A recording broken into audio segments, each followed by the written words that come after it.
Are we ready? We're not on the air yet. Maybe we're not going to be on the air tonight. Okay, we on air. No, we aren't. Hello, Erica. Hi, how are you? Hey, All right. okay. Recording in Erica. progress. Great. Okay, it is 5:01. I call this meeting to order.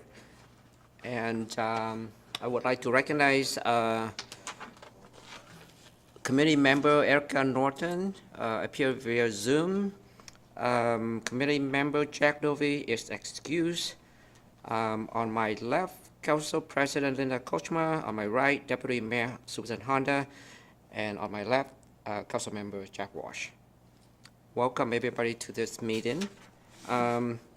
Before we do this, I just want to mention that today is Deputy Mayor Honda's birthday. So happy birthday. Thank you. Jack, I was going to sing, but I'm afraid that the YouTube will crash, so so just leave it that. Happy 80th, Susan. Thank you. I look so good for 80, don't I? All right, happy birthday. Okay, so the first item is public comments. Do we have any public comments, Sharon? No public comments. Thank you. So we are moving to committee business. Item A, approval of summary minutes for November 22nd, 2022.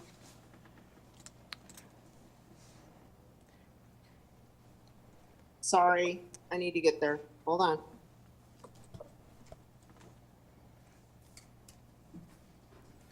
Erica, you want to make the motion or you want me Yes, to I make the do. motion? I just need a second to get there. Okay, thank you. Oh, okay. I move to approve the minutes for November 2022. Okay, and I'll second that. All in favor, please say aye. Aye. Aye. For the record, the matter passed 2-0. We are moving to item B, 2023 CD personnel adjustment. Mr. Nevin, welcome. Thank you, Committee Chair Tran and Committee Member Norton, virtually, and council members here. I believe it's the city's birthday as well today, is it not? Happy, is. Happy 33 Federal Way. Oh, wow. They copied me. Awesome.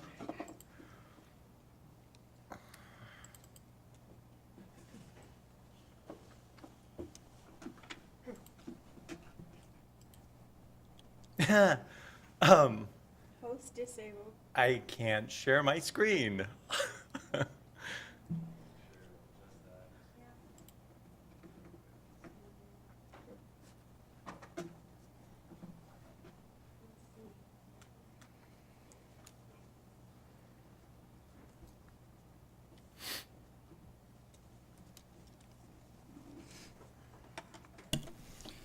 For those of us presenting later in the meeting, thank you for being the The guinea pig. first person to go. Yes, appreciate your.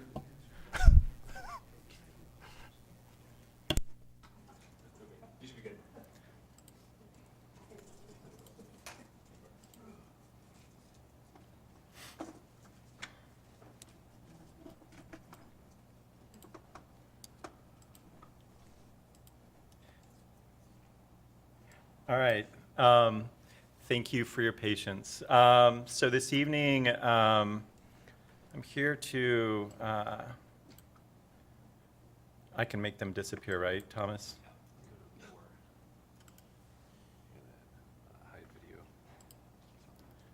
Okay, awesome.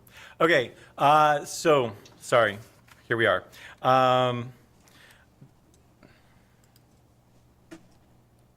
The policy question in front of the city council is, should the city council, Keith Niven, Community Development Director. Policy question, should the city council authorize staffing adjustments for the Community Development Department? I want to focus you, there's 5 boxes here, and there's a lot of kind of minutia happening in boxes 1, 2, and 3, really to get us to 2 changes that are being proposed, which requires council action. The first is I've got an administrative assistant 2 position that's currently vacant. And I have a problem with that position. And the way that it's structured in CD right now is that administrative assistant 2 has supervision authority over other personnel in the department. And that is the only administrative assistant 2 in the city that supervises other people. So what I'm finding is that's not a sustainable position to have with supervision responsibilities. And so what I'm asking to do is to actually elevate that position to a higher level and have that position then supervise 7 people within my department. The second is I have a senior planner position which has been budgeted and as a 3/4 of a position. And that was done specifically for the individual who was in that position who didn't want to work a 5-day work. He only wanted to work a 4-day work week. And that person, I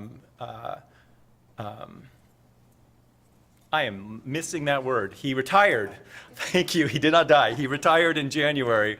And the problem is, frankly, advertising for positions right now is difficult. The planning manager position has now been advertised for 2 months solid, and I have not gotten a qualified candidate yet. And so my intuition is if I advertise for a 3/4 of a senior planner position, I'm not going to get anybody. And so rather than go through that exercise, I'm asking to increase that budgeted position to a full FTE. So the 2 of those together work out to be about $20,000 a year. And that is my ask this evening, is for approval to do that. And since the mayor was using large heads at the State of the City, I'm using a big head of his today. And the mayor's recommendation is to approve the restructuring for community development. And with that, I am done and here to answer any questions you may have. Does anyone have any questions for Keith?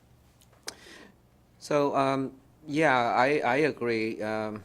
The AA2 shouldn't be, supervise anyone.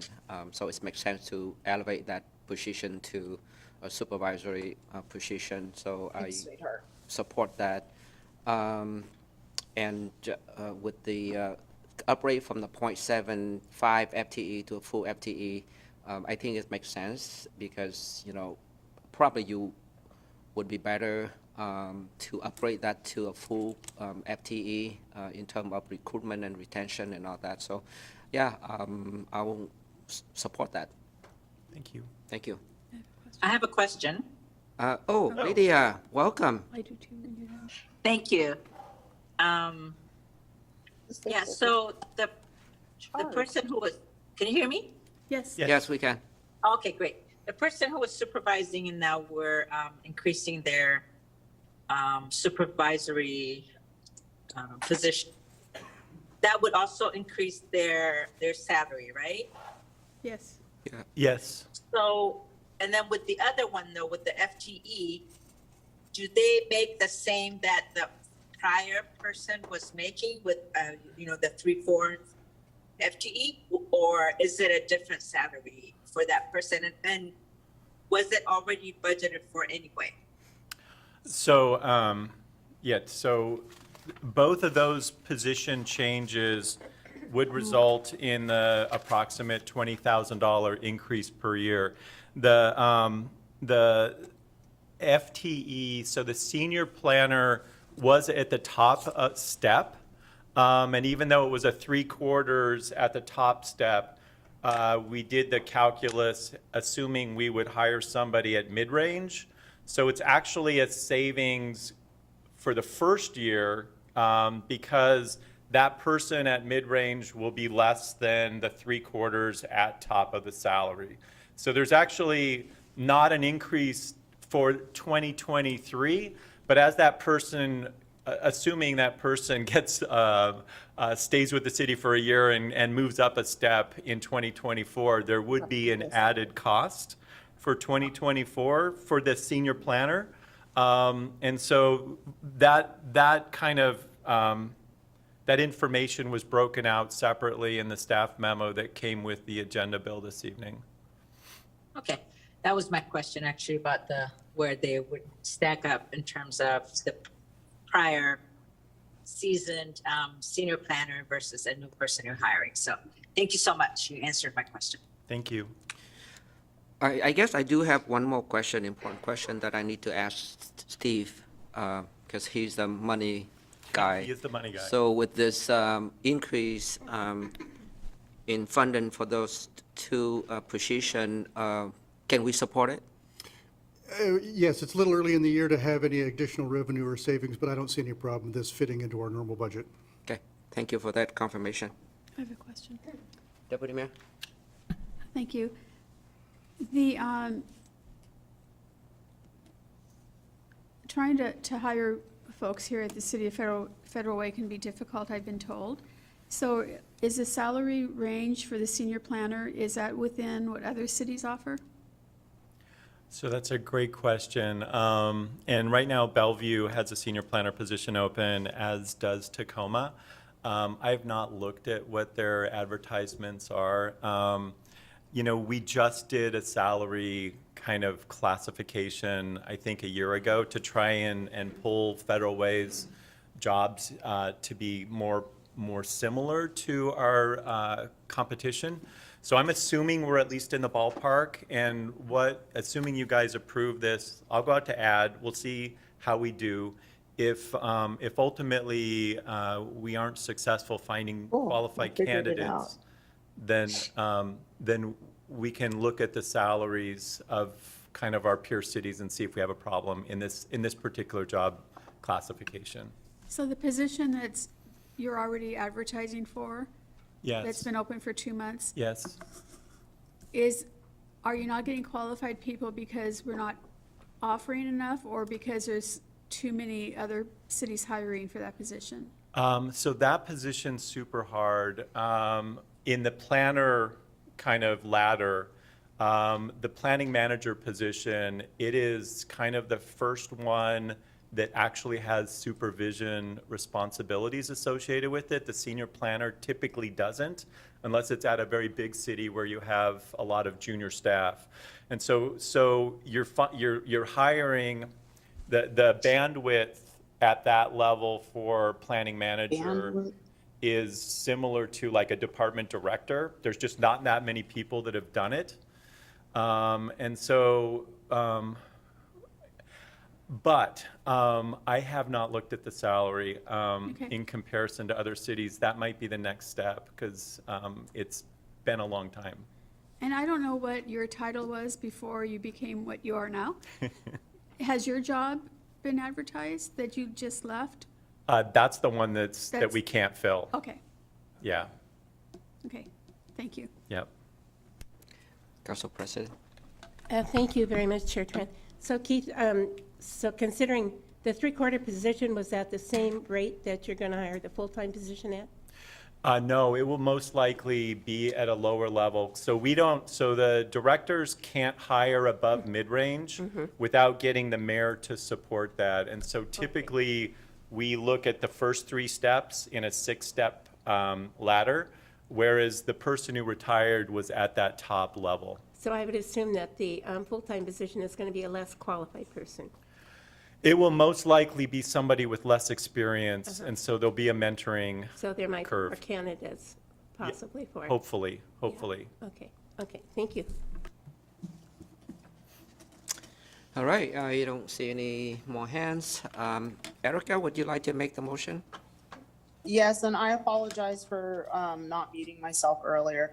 I move to forward option 1 to the 7 March 2023 consent agenda for approval. I'll second that. All in favor, please say aye. Aye. Aye, the matter passed 2-0. Thank you Thank very you. much. We are moving to item C, Tourism Enhancement Grant Recommendation 2023 swimming speedo sectionals. And tonight, the role of Tanya Carter will be played by me. She got double booked. I cannot get out of this. Go ahead. You want to go, Deb? I assured Tanya that I could fill in for her. The item in your packet comes to us from the February 21st Lodging Tax Advisory Committee meeting. The applicant is a repeat partner. That's the Seattle Metropolitan Aquatic Club. They're having an event March 9th through 12th at the King County Aquatic Center. The applicant is requesting assistance of $3,500 with their event budget. And as you know, the Lodging Tax Committee is composed of a balanced panel of lodging tax collectors, that would be the hoteliers, and lodging tax recipients. That gives us a chance to judge whether the events produce hotel stays, and the recipients can kind of judge the quality of the events that we're approving. The primary requisite for anything that receives lodging tax is that it meet one of the 4 requirements in the RCWs, and this one does in fact generate overnight hotel stays. They anticipate 1,000 hotel nights, and the hoteliers reviewed that. The committee reviewed the proposal, ran it through their usual highly structured review process. They recommend approval, and this dollar amount is well within the current adopted budget, and I think that's everything I can tell you. Happy to answer any questions.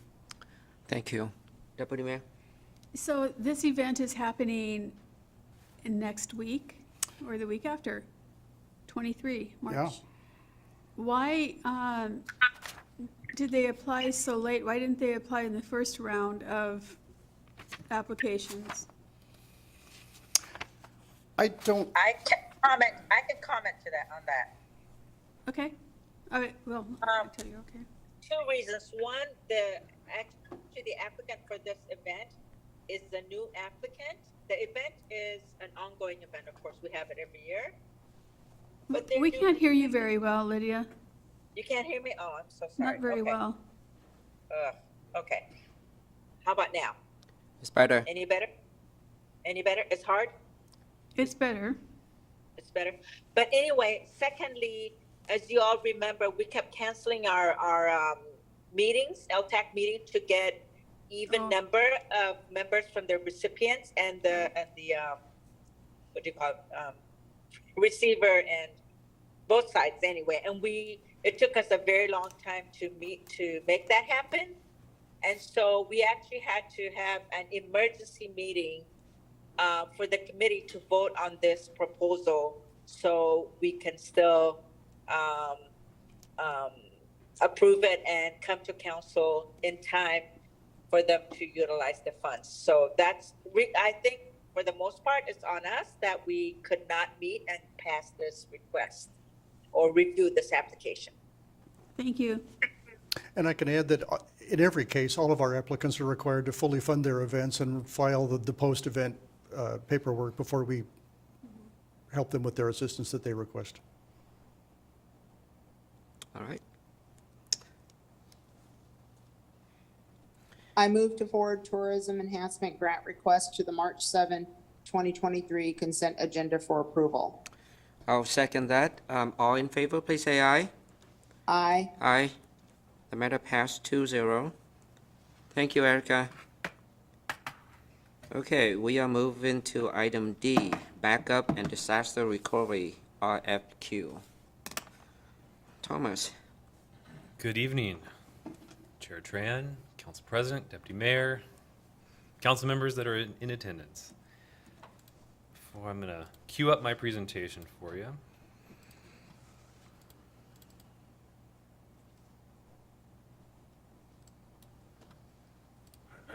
All right. So it is an RFQ, but it's also a proposal for an actual service. So there's a lot more to it than just an RFQ tonight. But first, a trip down memory lane here. Figured this would be fun and exciting for everybody because we want to remember the good old days. And part of that is backup tapes. You know, some of those things look like the things that you used to put in your cassette tape in your car. And sure enough, I mean, they weren't very far off. They'll hold data instead of music, but they aren't very far off. But every single one of these photos kind of has a purpose here with the city. And so, you know, the top two, there's a DDS tape followed by a DAT tape, and then those would go into the drives that you see to the right, and then kind of following clockwise around. We were using this type of stuff. Those weren't actually none of this is actually our equipment. These are pictures that I sourced from the internet. But we did use this stuff throughout history. And then, as you can see, those tape drives are very single-use cartridges, and we thought, okay, well, as we needed to grow, as our backup capacity that we needed to store grew, well, we wanted to get smarter, and so we bought a fancy machine that you can see in the lower right, and that is called an autoloader, and so you could store a whole bunch of now LTO tapes, which at the time would hold 600 gigs per cartridge, which is a lot. But in today's standards, it isn't, and the latest standard of LTO, which is tape, again, is 18 terabytes, which seems like a lot, but in the grand scheme of things, what we would have, our city amount of data that we need to back up is roughly about 40 to 50 terabytes. So we still would have to use more than just one tape, which facilitates some sort of fancy equipment, and you're dealing with magnetic tape again. So then we thought, okay, well, tape is out, disk to disk is the way it is, and that's kind of following clockwise again, the big blue box with all the little servers and all the little hard drives in it. Well, that's what we like to call disk to disk, and I will talk a little bit later about creative solutions that we used. And so it's basically taking data that we have on one disk, and we're going to back it up to another area. And that was cool. And again, I'll touch it in a little bit later. But then we've also used external hard drives to store things, and we've also used like little network attached. So you might actually see and recognize some of these things from your personal lives. Backing up your own personal files, or if you've seen it at your workplace.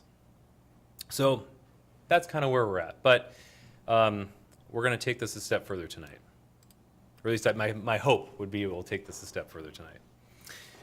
So backing up data, it really comes from risks, right? And as I talked about data growth, we do have a lot of data growth over the years. We were getting along just fine with 2 600 gig tapes at one point.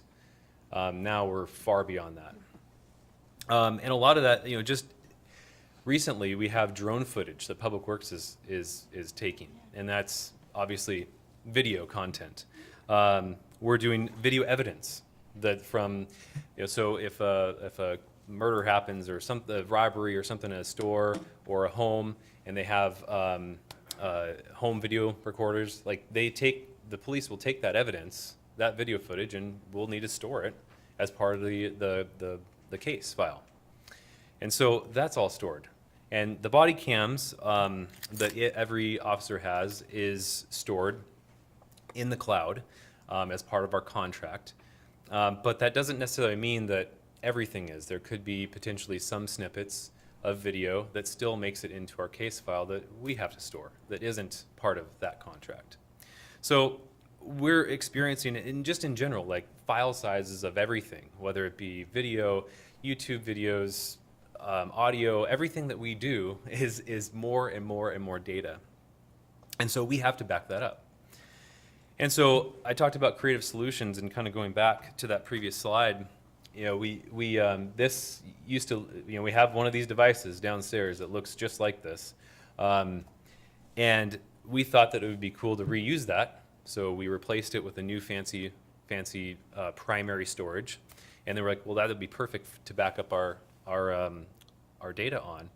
And great thought, did not work well in execution. So we've tried to be creative.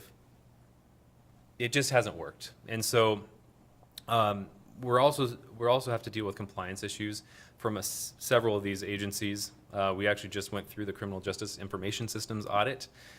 We have to deal with PCI compliance. We have to deal with cyber liability insurance, and they have a huge laundry list of things. We have an annual financial audit by the State Auditor's Office, where they are also looking at what we do for our backup practices, as well as even when we were at Emmitsburg for FEMA, they touched on this, because if something happens and Mount Rainier explodes, or we have a big earthquake, and that disables this site, That's where our servers are. This is where our data is stored. So if we have a problem or a localized fire in this building, that creates a big problem for us. So every single one of these things that we have to deal with all kind of stem back to data backup. Not to mention security and ransomware. As we've noticed with City of Sammamish, City of Renton, and City of Lakewood recently and all locally, they've all gone through those incidents and they are down. And they are hoping that they can recover without having to pay the people for the keys to get their data back. Not to mention, we also are trying to align our practices with industry standards. One of those is the NIST, National Institute for Standards and Technology. They have a framework for cybersecurity specifically, and where data backup falls is under the protect part of this framework, where it says conduct regular backups. So how do we figure this all out and modernize our IT infrastructure and do this a little bit horse before the cart, or the right way instead of the other way? And so council approved $180,000 total in 2022 for a backup and disaster recovery project. 30,000 of that was supposed to be for consultants and 150 for technology. We selected our consultants and embarked upon several of their deliverables, of which one of them was facilitate a selection process for a backup system. Well, as they processed and proceeded to do their work, they realized pretty quickly that a system was not the recommendation and that a service is more along the lines of what we need, not want, but need, to make sure that our system maintains its integrity and can also be available to restore in the event of an emergency. And so we published our RFQ, we received one response, and that response is from Global Data Vault. So they are a local and cloud backup service provider. For this particular offering, they'll store a local amount of storage right now of up to 80 terabytes. They will have a remote or cloud storage of up to 100 terabytes of storage, which remember, we're working with about 50 right now. So this all fills within, it meets our need as well as in the future. It's a cloud-based disaster recovery, which means if we have our systems go down here, we can actually activate them in their data center in the cloud. And they can work just as if they're working downstairs in the event of an emergency. So that's very, very cool feature. And that was a nice to have, but this company actually produces that or provides that as part of their offering. Not only that, but they have real-time monitoring of backup jobs. So right now, Brian Pearson sitting here, he's our operations manager for IT. Backup falls a lot under his purview. And so he has to go in and check the backups all the time.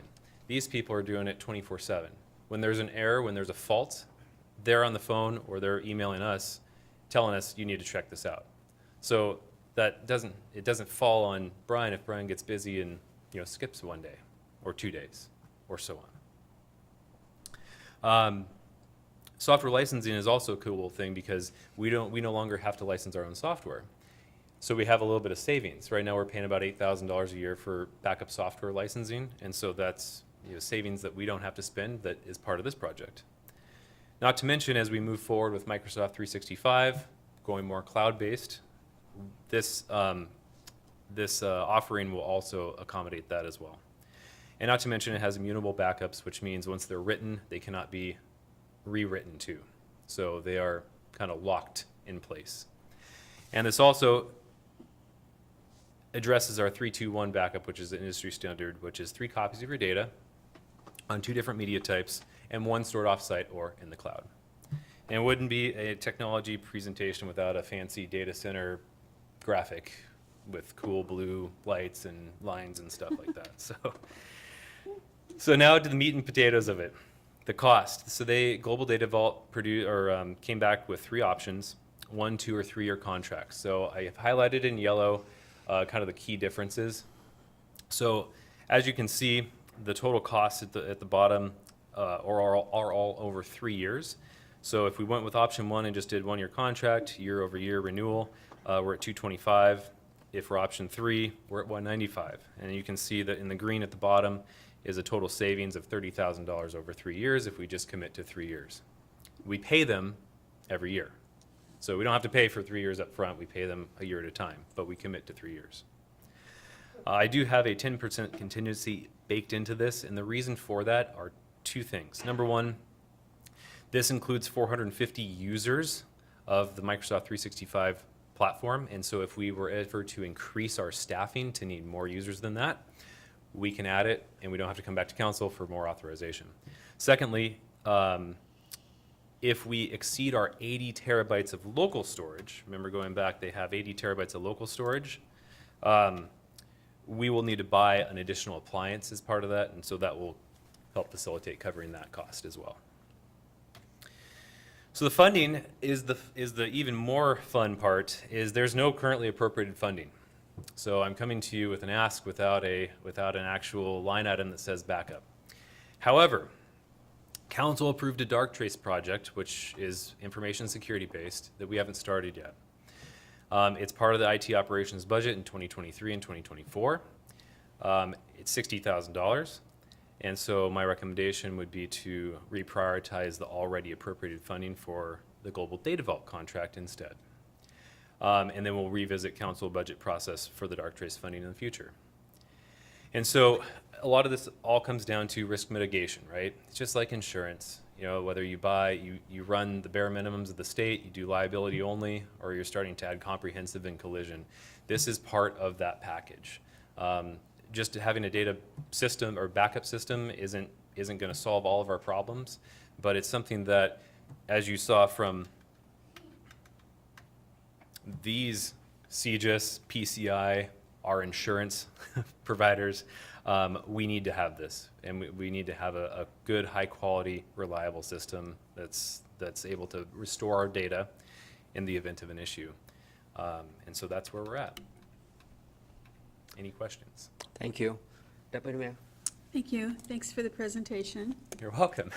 So the equipment that we already have, the old equipment that you tried to reuse, Yes, can someone else use that? Can we sell it to somebody? we will be surplusing that. It's reached its end of life. We bought that in Okay. 2012, and it's It's just not, no one would, okay, I No. got it. So technology is always changing. In 3 years, is this still something that we will need? This, Yes, yeah, Yes. data backup and disaster recovery is not gonna go away. As long as we have, even if we put everything into our cloud, a lot of those cloud contracts, and which is why this has a 365 component to it, require you to back up your data in addition to it. So you can host your data in the cloud, and they'll be happy to take your money for it, but you still need to back it up. Which is it's kind of a little bit of a cop-out in my opinion, because you're paying so much money for their service. But yes, even if we transition all of our data to the cloud, we will still need to back it up. And so these people will still be able to do that. We might have to change the terms of the contract a little bit, but they will be able to grow with us as we grow, if that helps answer your question. will it become less expensive as time goes on, do you think? So this company said they haven't, until just this year, or last year, because of all the price increases and the cost of power in their data centers and whatnot. In 16 years that they've been in business, they hadn't increased their pricing model Oh. until they finally were forced to because of everything going up. So my last question is for the Darktrace program that we thought, well, is so important. What is the risk of not going forward with that program? So Darktrace is a very cool project, or a very cool platform for security. It's specifically around IT network security. City of Auburn has it, and the way I pitched it, it's think of Terminator, you know, if you've seen the movie, right? And Skynet, right? So Skynet is the AI. It's AI for your network. So if something bad comes on, so what it does is you throw it on the network and it learns, it listens, it watches, and it starts understanding what your normal is, what your baseline is. And then when a abnormality comes up, it says, huh, that's interesting. and it has a criteria that it analyzes it against, and this is all in automation real time. Okay, so it's not like thinking, it's already made its decision before the first word came out of my mouth, right? So it looks at that and says, oh, well, that's interesting. Somebody's trying to log on from Kazakhstan, for example, right? That's not normal for this user. I've never seen that. Deny. And it just blocks that from happening, okay? But with everything, even if I had Darktrace and I didn't have anything else, like that's not enough to solve all of our problems. I've talked about a layered approach, an onion, kind of a Swiss cheese model, I think is what I've used in the past as well, where it's unfortunately in this day and age, not one solution is a silver bullet. It doesn't exist. So you need things like endpoint protection. So we have a piece of software that we pay for annually, of course, that manages the endpoints. Endpoints being servers, being the computers, the workstations, the laptops that everybody uses. And that's monitored, okay? And then we have a firewall, and we have this component of backup. So if our data, if something happens, we get a virus, we have a bad actor on the network, an employee that just goes crazy and deletes all of our stuff, that we can restore all this. In addition to a security incident, or an earthquake, or a fire, this helps. So different things help different ways, if that makes sense. So Darktrace is a very cool product. It's something that I still would like to proceed with or pursue in the future. But in a level of prioritization, we need to have a good foundational backup so that if something does happen, we can restore. And Darktrace is going to help us with that. So in the ideal world, would you have both? Absolutely. So Absolutely. should we be looking at doing both? And Finding so- the money for both of these? What I can do, and I've talked with, where's Steve? Steve, oh, there's Steve. So I've talked with Steve a lot about this because this was a weird, kind of a hard nut to crack on this particular, and the funding for this. And we have tied a little bit year one because Darktrace is an ongoing cost as well, $60,000 every year. We've tied that to ARPA for year one. So we could potentially do that. We just wouldn't have any future funding. So that's why I kind of added in my presentation that I would revisit the council process, whether we do the budget adjustment or the mid-biennium adjustment, to do that. To be completely frank and honest, we've got a lot of projects right now, especially as we do this backup and disaster recovery. We have some IT security things that we've got going on. We're trying to modernize this room, as well as going to Microsoft 365. So it wouldn't be until later this year, or even more likely next year, that we would go with the Darktrace project. Okay, thank you. Thanks. Council President?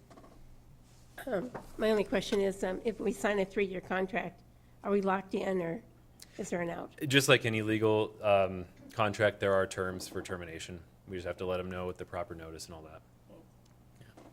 And with this, I would imagine that they have competitors. There's other services that can do the same. I mean, is this the best one for the best price? I mean, how much have we looked into different options? So we did receive, that's a good question. It's a very good question. There are a lot of people out here that do this. We have a unique structure. We have majority of our infrastructure is all virtualized, but we're Microsoft-based shop. And a lot of people are Linux, and they have other systems as well. In the grand scheme of our servers, since we're all Microsoft-based, we use a virtualization product called Hyper-V. Unfortunately, what's interesting that we found, and our consultant helped us with the analysis portion of this, is not a lot of these vendors will support Hyper-V in the cloud. Meaning, I have a virtual server that's hosting a particular application, and I'm hosting it down here on our system. To be able to take that machine virtually, it's a file, put it up on their cloud infrastructure, and then run it. The amount of providers that can actually do that are relatively few compared to if we were using a competing product called VMware. which you may have heard in technology. VMware is a very large, very expensive virtualization platform as well. And so if we were on that or an open source based, there would be a lot more competitors that probably would have bid on this. But we only got the one response because of kind of our niche, which was interesting. I thought for sure we'd get more. We had some interest, and we would send them the specs because we didn't want to publish them because it kind of gives the recipe for what we're doing to anybody.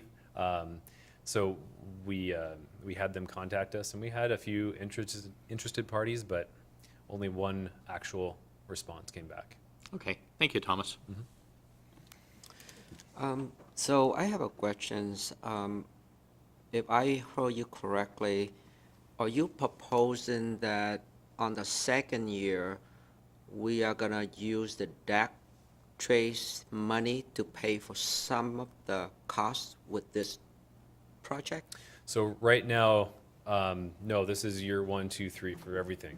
So right now, as part of the IT operational budget, I have a $60,000 line item for Darktrace.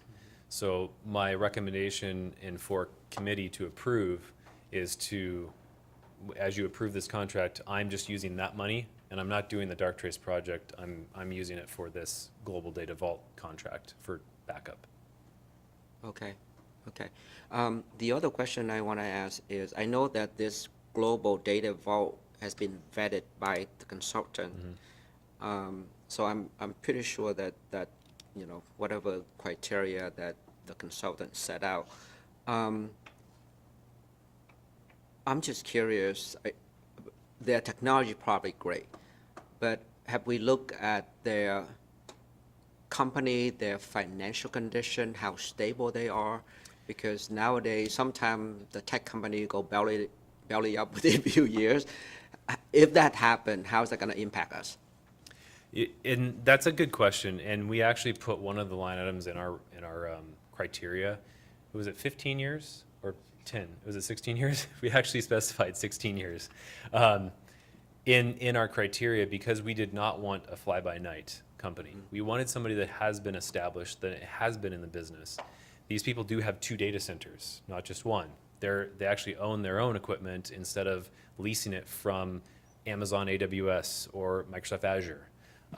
So they are very established, and that is something that we didn't want. Is if we didn't have that qualification in there for 16 years, I know that for sure we would have gotten more results, and we would have gotten these people that have been in business for less than 5 years, which it is very hard to make sure that a company is going to be survivable if they're in business less than 5 years.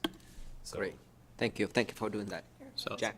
so you're saying that you're confident that their biggest client isn't a cryptocurrency exchange? Let's hope not, right, FTX? Jeez.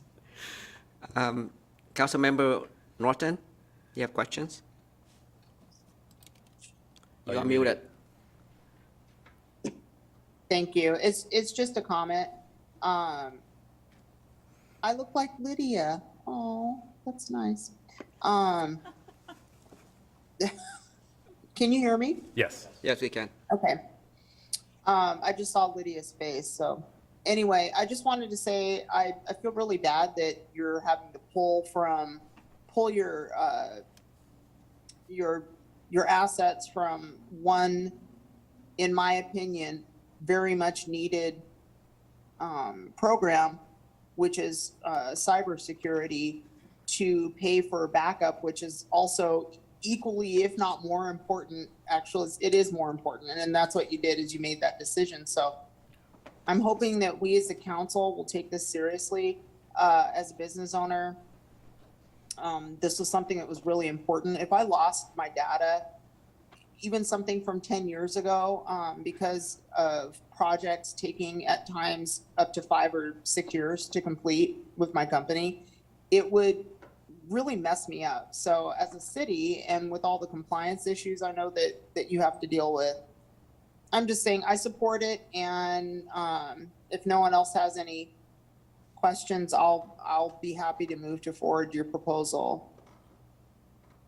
Thank you. I do have a question. Lydia, go ahead. Yeah. Thank you so much. So Thomas, you did talk about, and I forgot what it was, but you said we're using 50%, whatever, 50, the number 50, but this thing has a capacity to do 100. Yes. And I forgot what it is. Okay. Terabytes. How long? Okay, thank you. So how long is it going to take us to get to that 100? And once we hit that, what does that mean?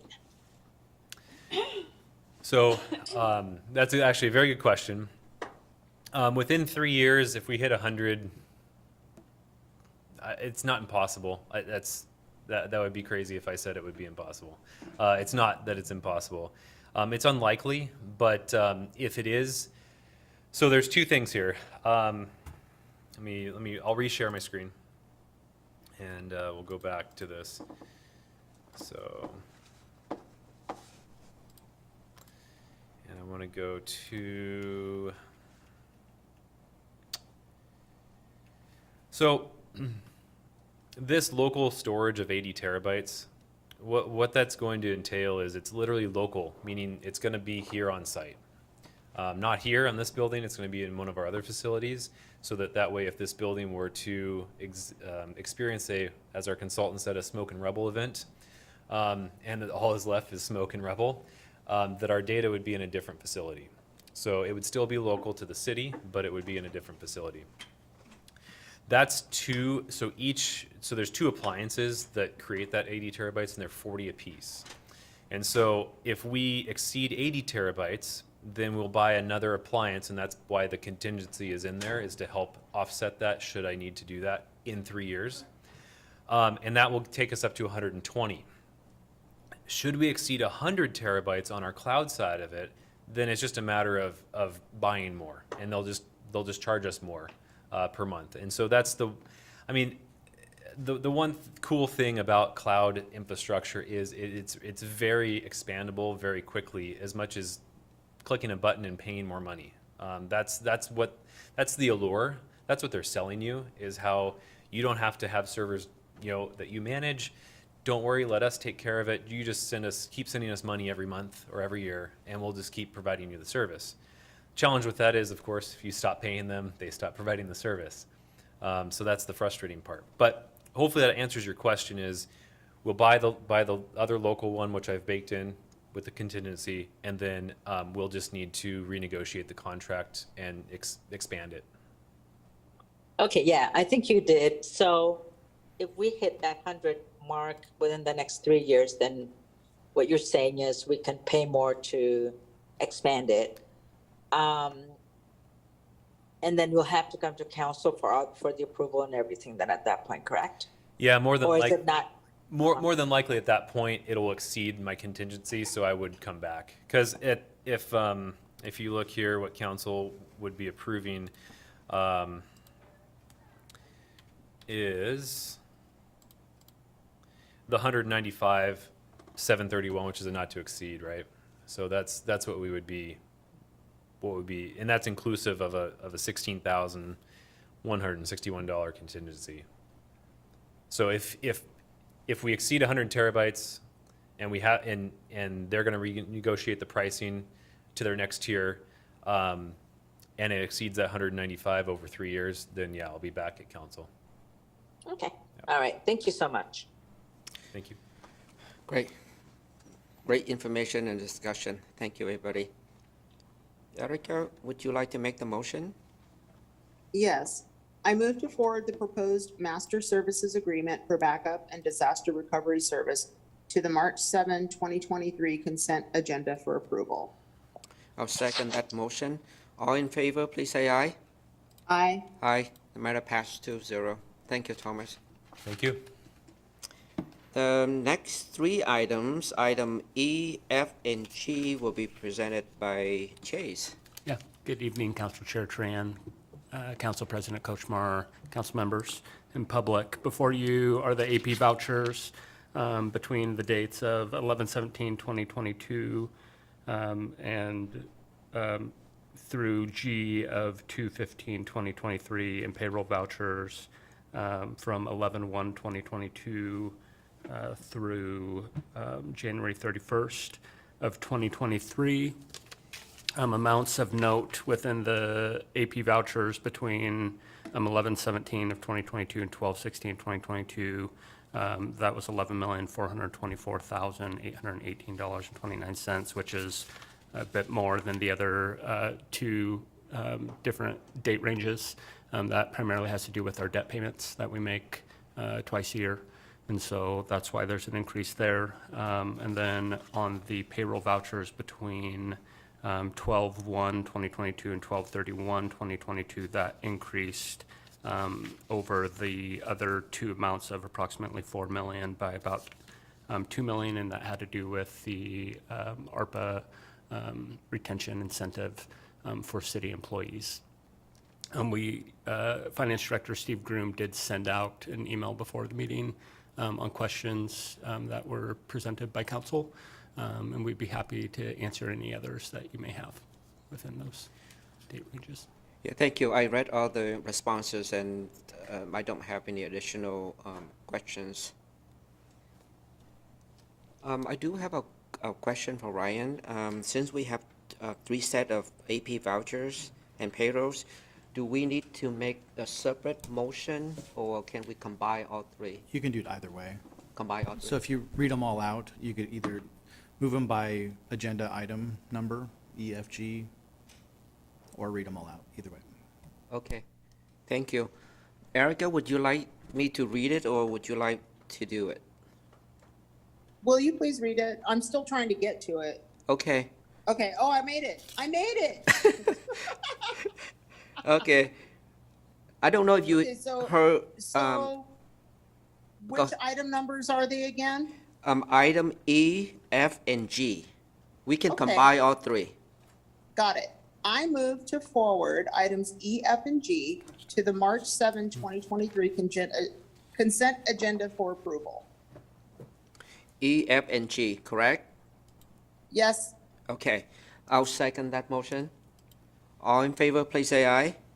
I, Aye, the matter passed 3-0. Thank you, that was easy. We are moving on to item H, Resolution City of Federal Way Investment Policy. Steve?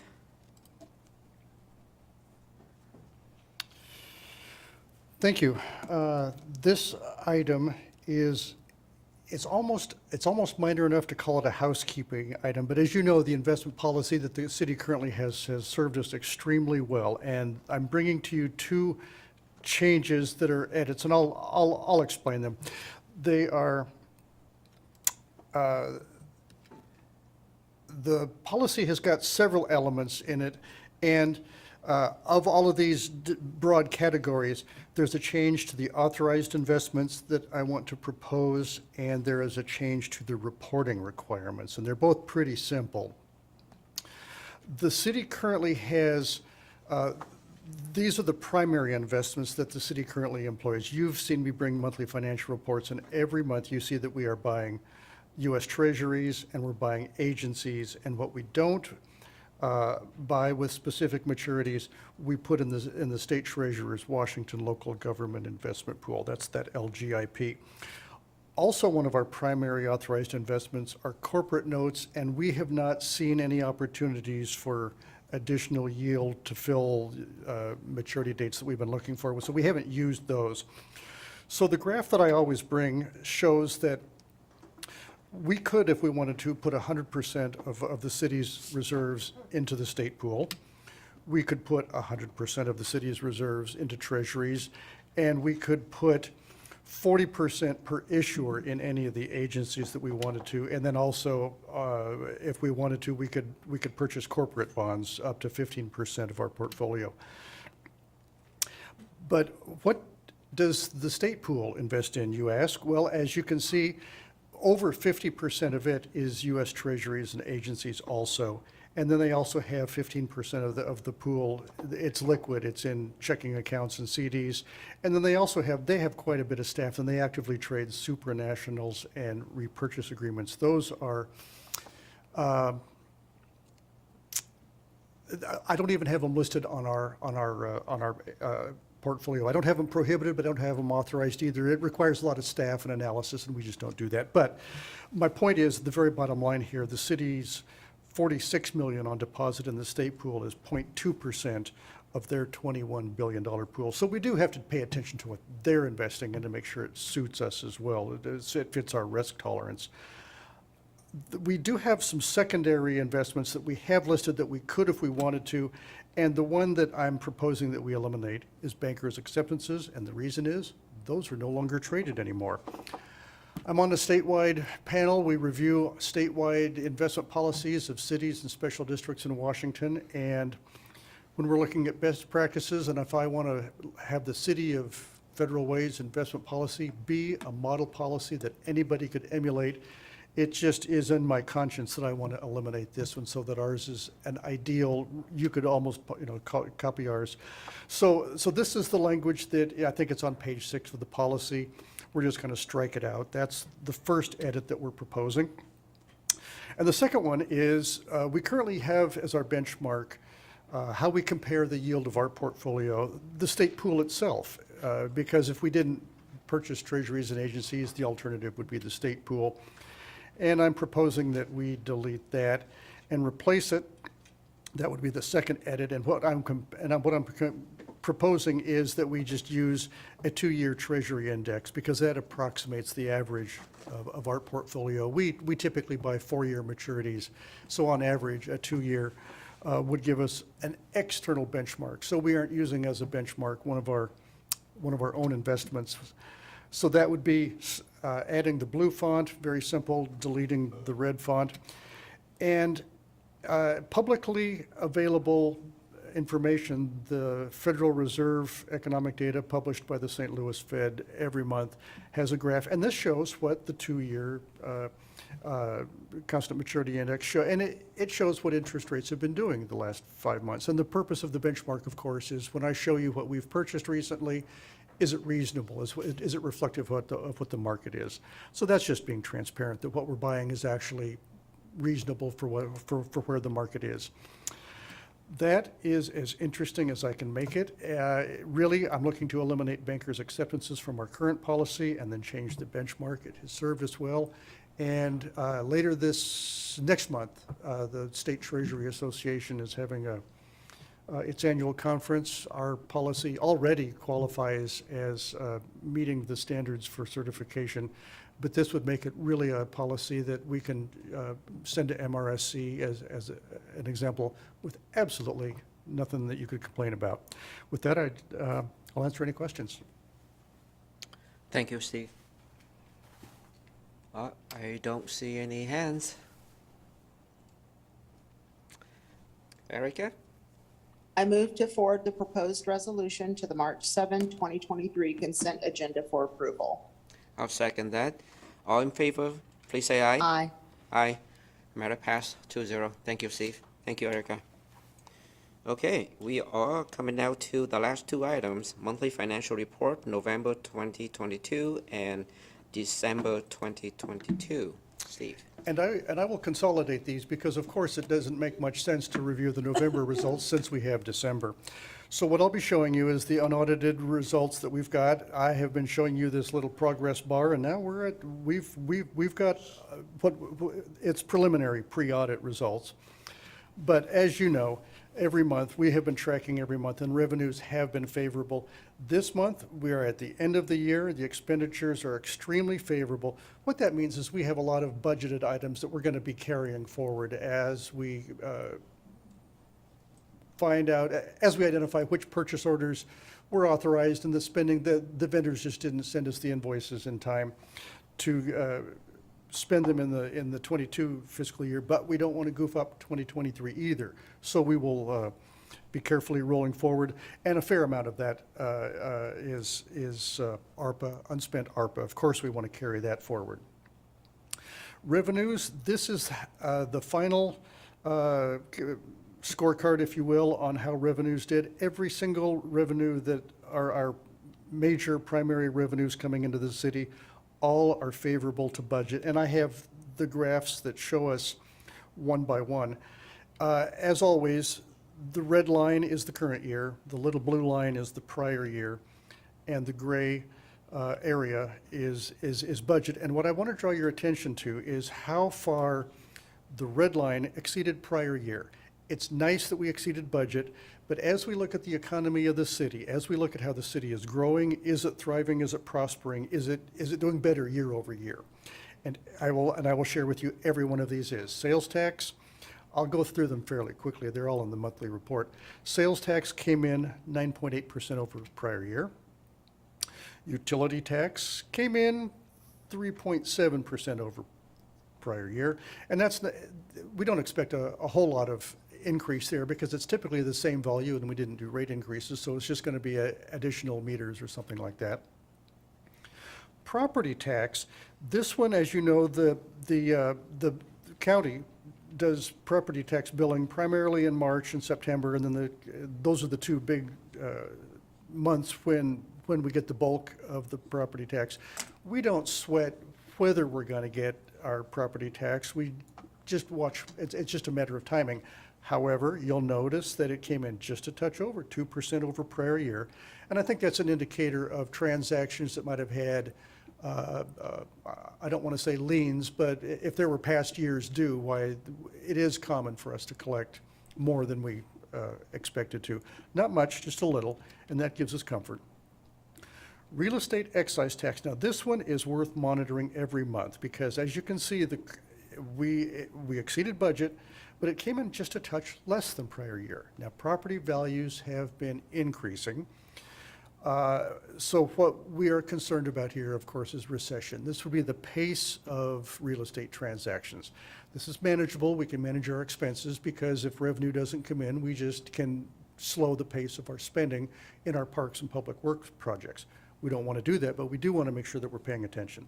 So we'll be monitoring this going forward, as we always do. Lodging tax revenue is a tremendous recovery. We are back to about 93% of pre-COVID. The tourism and hospitality sector has just had 2 terrible years. We budgeted very cautiously, and you can see that there's a big increase over last year. And interestingly, our lodging tax came back to pre-COVID levels, even though we lost some hotels. We lost 2 hotels to King County. We lost 1 hotel to Fusion. We're at 76% of our number of hotel rooms. So this is it's a terrific indicator. It's something you can brag about how well the city is doing, and we want to be cheerleaders for that sector. Investment revenue, you know that we started up an investment program, and of course, by far, it exceeded the current year's budget, exceeded prior year. I have just a peek at January. I've got January results. It's got a little tiny data point there, and it shows it came in at 250% of, 257,000, which is quite a bit over prior year, but it's almost double budget. That just means we budgeted cautiously. Good for us. That's good news. You want us to have a budget that we can beat, and when we get to our first quarter, we'll be talking about that. The cash position, you have seen this. It's cyclical. We still have about $15 million of ARPA money that we have yet to spend, and yet this is a very predictable trend. Our investment portfolio through January was at $50 million. We've seen some 5% bonds available with 1-year maturities, and so we're going to take advantage of some of those, but that's very short maturities. So the pie chart that we always show, we've got nearly half of our portfolio is in liquidity. Here are the last 8 purchases that we made, and it shows that we bought $1 million at a time. Most of them were treasuries. We bought a couple agencies, and you can see we buy single maturity dates so that we've got $1 million maturing every month. Look at those rates. We are getting 4.5. The last 3 we bought were at 5%. That, in my, I don't know, 17 years of municipal investing, 5% is as good as it gets, so we want to lock those in, and these we're really only locking in for about 18 months at most. And again, that's reflective of how the market has been doing. I want to spend some time on debt. Not much, but I've got about 10 or 12 slides here. Every budget and audit you see our debt picture. And this is a complete listing of our current debt. We've got 4 debt issues, 1 for the community center, 2 for the PAC, and 1 for the SCORE jail contract. And the original amount is over on the right-hand side. I'm sorry? I'm sorry, sir. Oh, we do. It's a. Yeah, that was a contract that the city participated a few years in, and we still have the obligation. So one of the questions that I really want to answer well is, can we pay down debt? There are a lot of people in the community that look at our debt, and if we have $100 million in cash and we only have $20 million in debt, could we pay it down? And I want to treat it seriously. I want to treat the question seriously, and yet also give you some answers that you can also provide. So some of these will not be interesting to our citizens and taxpayers, but some of them will. So I will go through each of these slides in turn. One of them, the dumbest reason I have for why we don't pay down our debt is that other cities don't either. Well, that's, your mother always said, well, if everybody else jumped off a cliff, would you do it too, right? But the question is why? Why don't they? Because here, Federal Way has got $111 million, and we've got $23 million in debt. This is our preliminary December numbers. City of Bellevue also has enough cash they could easily pay down the debt, it appears, and have cash left over. Same thing with Everett, same thing with Renton. These are reputable cities. These are well-managed cities. So there's an answer that goes beyond everybody else does it. Credit agencies. When credit agencies look at us, this is our credit rating. In 2019, Moody's looked at us when we were issuing debt. They gave us a AA2 rating. They gave us good marks for having a healthy financial position. They thought we had a small debt burden. However, look at this. They said that our cash balance as a percent of revenues fell materially from 2013 and 2017. Now, they were saying this in 2019. They weren't letting go of this from what we did in the past. So we want to make sure that we're predictable and reliable, no surprises. We want to be careful when we reduce our cash balance. It's not a compelling reason on its own, but we want to consider it. Now, I want to talk about generational equity, and this is something that taxpayers really care about. I have a simple little graph here. If every year on the top line we got however much we got in taxes in, and below the line, we paid it out. We could pay out as we go. We can do whatever we want. Nobody would have a problem with that. Are the taxpayers paying for services the same taxpayers who benefit? If we did pay as we go, we would. However, look what happens if we save up to pay later. There could be 20 years worth of taxes coming in, and the taxpayers who gave us those taxes, 20 years could be, we call it generations, but people could move in, move out, have children, what have you. The generations that paid in the taxes would not get the benefit of if that was a performing arts center or a community center or what have you. So if we issue debt, we build it now and we make payments. Now, yes, we add interest, but what that does is that aligns all of the taxpayers paying for whatever the facility is, whatever the benefit is. It aligns the benefit with the people that are using the benefit. And that's called generational equity, so that's something that you might find useful. Now, why do we even have debt? The purpose of debt comes from capital planning, and I want to make a distinction. Debt is not used for operations. We aren't using this to fund our payroll or our supplies or our materials. Debt, just like at home, you use for long-term buildings, typically, are a really good example.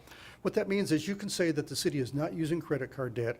We are using mortgage-type debt, and that's understandable to most folks. But another distinction between a city and an individual is you and I have retirement we're saving up for. We have an end point. We have a point in time. We want to have all of our debt paid off. That doesn't happen with cities. Cities have to be perpetual. So unlike, what do I have here? Unlike personal finances, there's no saving for retirement. There's no paying off the mortgage. At the end of a useful life of an asset, it may need to be replaced. If we have a 20-year asset, it could need to be replaced in 20 years, and we wouldn't have saved up for it. So what does that look like? Again, I have a simple graph. We could have some facility, I don't know what, use the community center or the performing arts center or a maintenance shop. If it lasted 20 years and our debt lasted for 20 years, would we have to demolish it? Sir, We would have, please let Director Groom finish his presentation. You do have the option to address this committee at the very beginning of the meeting. You have up to 3 minutes, and I welcome that comments, but we can't have this dialogue like this. Thank you. so in my example here, it would be really unlikely for us to build a 20-year building, have 20-year debt, and then demolish it and rebuild it and issue new debt. I think I think our fixed asset management is a lot more smart than that, and we get into preventive maintenance or maintenance and repairs that extends the useful life of an existing building. But my point is if we had multiple buildings and multiple facilities with multiple debt on them, what we need to do is we need to make sure that we're budgeting the debt service every single year. So our budget becomes the limiting factor on what we can finance and what we can build. And we have to have a very long-term view because at some point we do have to replace buildings. So due to generational equity, the mortgage-type debt may be perpetual. We may just always have long-term debt. We do have to budget debt service, and that would be 1/20th of the cost of all of our facility costs every year. And so what we're going to be looking at is our capital planning. We look at we can look 5 years out and more to see what's on the horizon. Now, streets are a fixed asset, and you could say we don't, you may see some cities issuing debt to do street projects. Our method here saves interest by doing 1/20th of the streets every single year, pay cash, don't use debt. Because we've got a lot of streets and we have to, we can stagger them and we can stagger the replacement or extending the useful life. And that is really smart. We avoid debt, we avoid interest. Another item is some of our debt is callable. Now, what callable means is if we issue debt, we may have the right to call back the debt. We pay back the principal. The investors, they know if it's callable or non-callable. They know if they can count on the interest for as many years as we issued or if it's callable. So some of our debt is we have a little bit of both. And I have a table that, this isn't terribly complicated. This is a table of our 3 general obligation debt issues. The calendar years show the debt service going off into the future. SCORE is in the first column, the Performing Arts Center the second, Federal Way Community Center the third, and Target went away. We converted that to an interfund loan. So here's where the city originally had 28 million. We've got it paid down to 20 million. The items in yellow are non-callable. We cannot pay off the SCORE debt. That's a contractual obligation we have with our investors until the year 2029. The Performing Arts Center debt is not it's not callable either. We're just going to have to pay it until it's fully matured. The other one, the Federal Way Community Center, that is prepayable. We could pay that down if we wanted. But now, if this was 6 months ago and we were getting 0.5% on our investments, we would say, let's pay it down. But right now, I'm buying 4% and 5%. So the answer is you can't predict the future. You have to develop a disciplined plan, do your best every time you build a facility, every time you issue debt. You're probably going to want to stick to that plan and then see what kind of flexibility appears and then revisit it. Lastly, I have said in the past that across the whole entire city, if we look at all of our funds, here is the total fund balance of all of our funds. Now, every fund is restricted except for the general fund. The general fund has got a required fund balance of 9.5 million. We've got a lot more than that right now because we have some unspent ARPA. But in total, if we look at, we have said that we want to lock in financial strength to our city across several of these funds. I won't say councils of the past, I will say finance directors of the past have recommended to councils of the past, and that's a very wise thing. The credit agencies have rewarded that have rewarded us for that. But 26 million, we are just not going to touch. Of these other things, let's see, what else do I have? Not all fund balances are cash. We converted the Target loan to an interfund loan, which means the fleet fund, it has a fund balance of 8.5 million, but that isn't cash. That's got a receivable of 4.8 million, so we have to be cautious of that one. Our capital funds are largely restricted. We've got some WashDOT, we've got some REIT, we have impact fees. So we've got some large balances. Those are earmarked for projects. And so we're not going to touch those. It's also restricted. We have to absolutely spend it on for what it was used for, what it was given it to us for. So we're not going to use it to pay down debt on other funds. The next item is risk funds. We've got risk management. We've also got some health self-insurance and an unemployment self-insurance. Those, we don't know what the future claims are, and we've protected ourselves by requiring some fund balance there. So we're not going to monkey with those. We're not going to touch those. That we're going to stay cautious. And one fund exists purely to demonstrate financial strength and contingency preparedness. That's the Strategic Reserve Fund. That's $3 million. I would actually love to see that grow, and the only way that would grow is if we held back on our budgeting and purposely raised it, or if we had additional revenue come in and we held back, or if we had savings. So that's one of the levers that we have. Very difficult to move that lever, as you know, because there's always more things that the city needs than we have money for. So that is my walk through why we don't pay down debt, because of the restrictions on funds. So for future planning, we are going to steward our cash carefully. We're going to continue investing. We're going to plan capital well into the future. We want to plan our debt with long-term vision. We know that we're contemplating a maintenance shop and a town center that contemplates tax increment financing. That would involve debt. But here's the resources I want to point out to you that we have, that we bring to bear on when we look at our debt. We have trained staff. We also have reputable nearby city staff. Chase and I have got relationships with other cities that we consider reputable. We also have a bond counsel. We have an underwriter that we use. Each of these brings their pieces of expertise. I am looking at adding a financial advisor. Technically, as this is an SEC registered advisor that brings more experience and expertise than Chase and I have, because they do it a lot more frequently than we do, and I think that would be a wise thing for us to add to our arsenal. But the takeaway message is on debt, just to remind us, because I've answered a little bit flippantly, why don't we pay down our debt?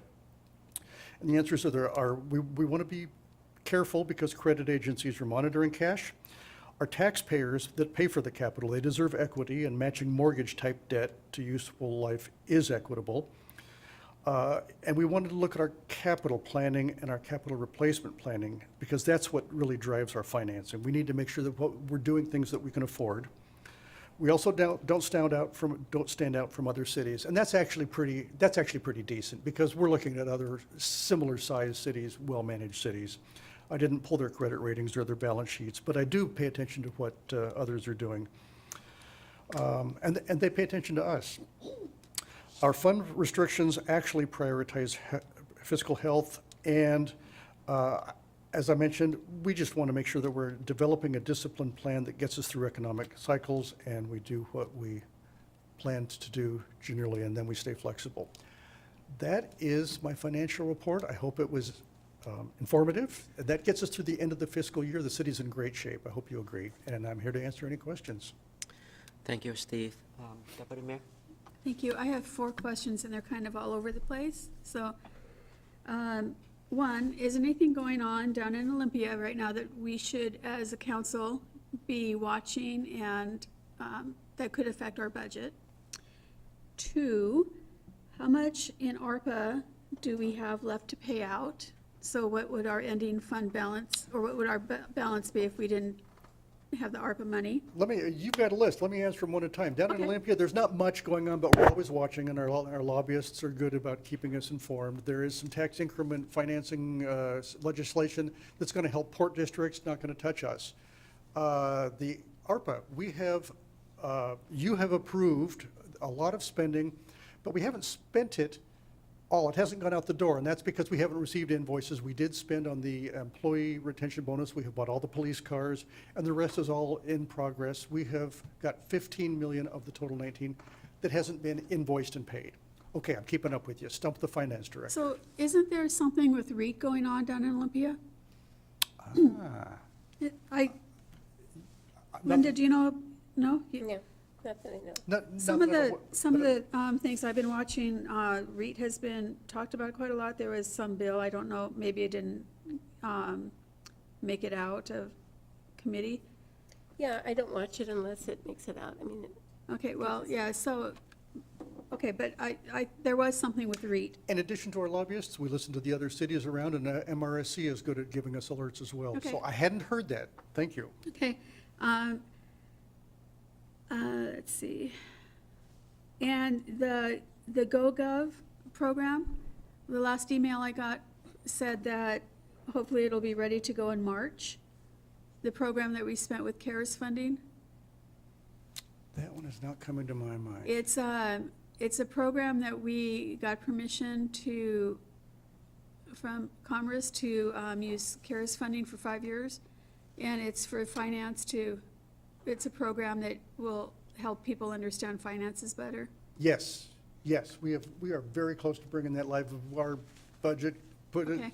Yep. Thank you. And. Sorry, I'm slow to catch on. Yes, Okay, absolutely. no, that's okay. Yeah, that's all. I guess I only had 3, but yeah, thank you.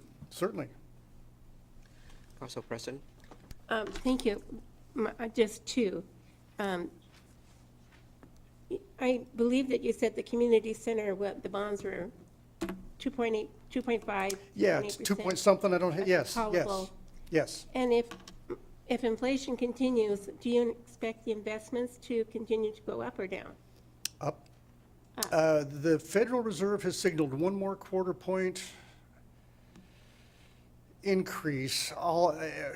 Okay, as long But- as you think they're going up, just so that we're watching that so we can call them if, We are, yeah. I we think, don't lose money. I think they're going to stay, I think they're going to plateau for a while before they fall, and we'll get lots of warning, yeah. okay, then, thank you, Steve. And then I'm wondering if you would like to, for this gentleman here that just asked a question about Score Jail, I'm wondering if you'd like to explain the reason why we have 10.9 million in debt on the Score Jail. I want to ask, you guys got $10.9 million in debt. How is Score number 4 on that list? Sir, he'll explain it to you if you just sit down. It's not number 4, it's just one of the. I didn't have those in any particular order, yeah. That was a joint venture across several cities. At the time, it was to build jail capacity, and the city financed it. And then the city evaluated the financing and found out that we had it would be advantageous to the city to get out of using that jail. However, we're still obligated to pay for it, for the contract we agreed to. So it's beneficial for the city to get out of using that jail into what, build its own jail within the city? No, Is that going to be privately funded? no, there's regional capacity. Regional capacity to what extent? I'm the finance director, and I don't have the public safety mindset or knowledge and experience. I don't have that. So, Steve, I'm Yep. wondering if you want to just have Chase or somebody follow up with him so he can answer his questions Oh. rather than here. Can you repeat the question first, please? We couldn't hear it. He's wondering about the Score Jail and why it was more advantageous for us to get out of the contract with the Score Jail. And there's a lot of questions to be Yeah. answered that could probably be better. And what the city's doing now to compensate for not being in the Score jail. I can answer some of those if you'd like, Steve. Fine, go So ahead. originally, we got to a point as being a member city under the SCORE interlocal agreement, we had a maintenance obligation under that contract, and it got to where we actually could save money by getting out of that maintenance obligation and using that money instead to buy jail services from local jails. So we buy jail service from Issaquah, we buy it from, I believe, the city of Auburn, and then now we're also buying jail service from SCORE. So that was the savings, was savings in the maintenance, the ongoing maintenance costs. What it didn't get us out of was the long-term capital debt that it cost to build the SCORE jail. So we are actually saving money by doing it this way, by not being a member city of the SCORE jail. But we still have a debt that's going to last until, I believe, what was the end term on those think it- bonds? Yeah, I think it was 20, We have quite a few years left on paying for the facility. 2029. And this is a privatized debt. No, it has nothing to do with privatized anything. 2029. No, I'm sorry, 2038. 2038. 2038. So anyway, the decision to build the jail was done with multiple cities together, and it was meant to save money, and in our experience, it wasn't saving us money. So we decided to get out. So Great. that's what we Great. did. And so this is the city decision to get out of that, right? But the thing is, we're trying to save money every year by getting out of the contract. Yeah, so, yeah, so if, sure. Thank you. So those were good questions. Maybe if you want to leave your email, somebody would be happy to get back with you on it. I'll give you my card. I'll give you my card in a sec. Jack, go ahead. All right. Steve, quick question for you. Sure. Call me. And I think that this probably just illustrates my lack of understanding. But on the monthly treasury positions and activity, on page 276 of the, of our document, and on portfolio yield, it has the city's portfolio yield of 2.087%, but the state investment pool, 4.127%. But I was thinking that that our own investment is getting a higher yield than what the state pool is. But here it shows it the other way around. And the reason for that is because every time we buy an investment, we're locking it in for 4 years.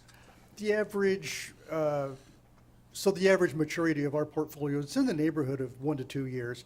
The state pool, their average maturity is 15 to 23 days. They're buying very short things. So when interest rates start going up, they pass us up very quickly. They have leveled off around 4.5 right now. And they're going to be variable. That's why putting our money with them, it's like putting it in a money market, because they're buying such short maturities that when rates come up or go down, their yield So much more Adjust. volatility then. resets pretty quickly. Yes. Okay, Yes. all righty, thank you. Thank you for asking the questions, because for every question that you ask, there's a bunch of people that didn't. Thank you. I see Erica patiently waiting. Go ahead. Thank you. So Susan asked about the ARPA funding, and I'm just wondering, how would it affect everything that you've shown us if you removed the ARPA funding from the equation? What would that look like?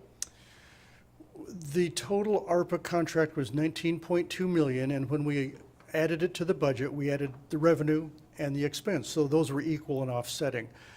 So taking those out, at the moment, it's a matter of timing, how much has been spent and how much hasn't. I think that it doesn't really affect our budget. I will be honest, I'm taking advantage of the unspent money by investing it for a couple more months. Okay, thank you. Hey, But- and also, I really appreciate the report that you just showed us. It made a lot of sense to me, and your reasoning behind not paying off the debt. I don't like it, but I understand better than I did before. You are Still not want you alone. to pay off. I still want you to pay off all the debt, but I see that you're doing what everybody else is doing, and I'm one of those people who's like, I don't care what everyone else does. I don't want debt. So, and that's, as a business owner, I have been told that I should have debt, and I'm like, no, I shouldn't. I should have money in the bank. No, you need to borrow money, and it's just, to me, it doesn't make sense. So I understand that is just the way things go. And one more thing, thank you for giving us more itemized listings of things so that I could see what I wanted to see tonight. You understand what I mean, right? Certainly, thank you very much. I really appreciate it. Thank you. Thank you. Deputy Mayor. Thank you. I've heard that some cities are getting, during their audit, they have had findings of how they spent ARPA money. And I'm wondering if we'll get a report on the audit. And since we haven't spent so much of the ARPA money, is there a concern watching what other cities, what their findings have been? And are we learning from that so that we don't get in the same boat that they're in?